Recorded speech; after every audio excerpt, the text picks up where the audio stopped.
అందరికీ నమస్కారం. ఈ వీడియో చూసే ముందు జై శ్రీరామ్ అని కామెంట్ చేయండి. సూర్యుడు త్వరలో కర్కాటక రాశిలోకి ప్రవేశిస్తాడు. దీన్ని కర్కాటక సంక్రాంతి అంటారు. ఈరోజు కొన్ని వస్తువులు దానం చేయడం వల్ల మీ అదృష్టం రెట్టింపు అవుతుంది. ఏ ఏ వస్తువులు దానం చేస్తే ఎలాంటి ఫలితం కలుగుతుందో చూద్దాం. కర్కాటక సంక్రాంతి రోజు దానం చేయాల్సిన వస్తువులు ఇవే. సూర్యుడిని గ్రహాల రాజుగా పిలుస్తారు. ఒక రాశి నుంచి మరొక రాశికి ప్రవేశించేందుకు సూర్యుడికి ఒక నెల సమయం పడుతుంది. ఈ సమయాన్ని సంక్రాంతి అంటారు. ఈ నెలలో సూర్యుడు తన రాశి చక్రాన్ని మార్చుకుంటాడు. ప్రస్తుతం మిథున రాశిలో ఉన్న సూర్యుడు జూలై 16 నుంచి కర్కాటక రాశిలోకి సంచరిస్తాడు. దీనినే కర్కాటక సంక్రాంతి అంటారు. కర్కాటక సంక్రాంతికి జ్యోతిష్య శాస్త్రంగా మాత్రమే కాకుండా మతపరమైన ప్రాముఖ్యత కూడా ఉంది.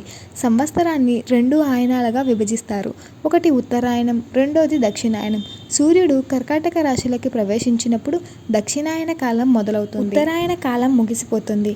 మరలా సూర్యుడు మకర రాశిలోకి ప్రవేశించినప్పుడు మకర సంక్రాంతి వస్తుంది. అప్పటి నుంచి ఉత్తరాయణం ప్రారంభమవుతుంది. కర్కాటక సంక్రాంతి రోజు చేయాల్సిన పనులు. కర్కాటక సంక్రాంతి సమయంలో జ్యోతిష్య శాస్త్రం ప్రకారం కొన్ని వస్తువులు దానం చేయడం వల్ల సూర్య భగవానుడు సంతోషిస్తాడు. సూర్యుడిని ప్రసన్నం చేసుకునేందుకు సూర్య చాలీసాను క్రమం తప్పకుండా పఠించాలి.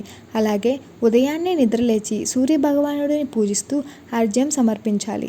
రాగి పాత్రలో నీళ్లు తీసుకొని ఎరుపు రంగు పువ్వులు వేసి సూర్యుడికి నీటిని సమర్పించడం వల్ల మేలు జరుగుతుంది. సూర్యబీజ మంత్రాన్ని జపించాలి. ఈ సమయంలో దానానికి ప్రత్యేక ప్రాముఖ్యత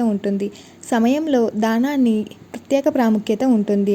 కర్కాటక సంక్రాంతి రోజు ఎరుపు రంగు దుస్తులు దానం చేయడం వల్ల ఆర్థిక పరిస్థితి బలోపేతం అవుతుంది. అలాగే జాతకంలో కుజుడి స్థానం బలపడుతుంది. కర్కాటక సంక్రాంతి రోజు సూర్య భగవానుడి అనుగ్రహం పొందేందుకు గోధుమలు, బెల్లం, వేరుశనగ, చిలకడదుంప మొదలైన వాటిని దానం చేయడం మంచిది. వీటిని దానం చేయడం ద్వారా సూర్యుడి అనుకూల ప్రభావం మీ మీద ఉంటుంది. వృత్తి, వ్యాపారాల్లో ఆశించిన విజయాన్ని పొందుతారు. డబ్బు సంపాదించుకునేందుకు అవకాశాలు ఏర్పడతాయి.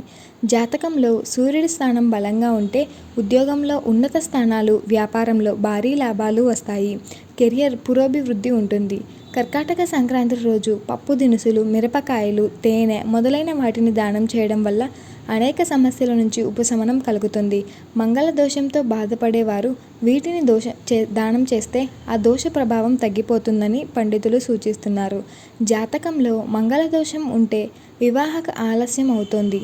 అలాగే వైవాహిక జీవితంలోనూ సమస్యలు ఏర్పడతాయి. జాతకంలో సూర్యుడి స్థానాన్ని బలపరుచుకునేందుకు కర్కాటక సంక్రాంతి రోజు హనుమాన్ చాలీసా, సూర్య చాలీసా వంటి పుస్తకాలను దానం చేయవచ్చు.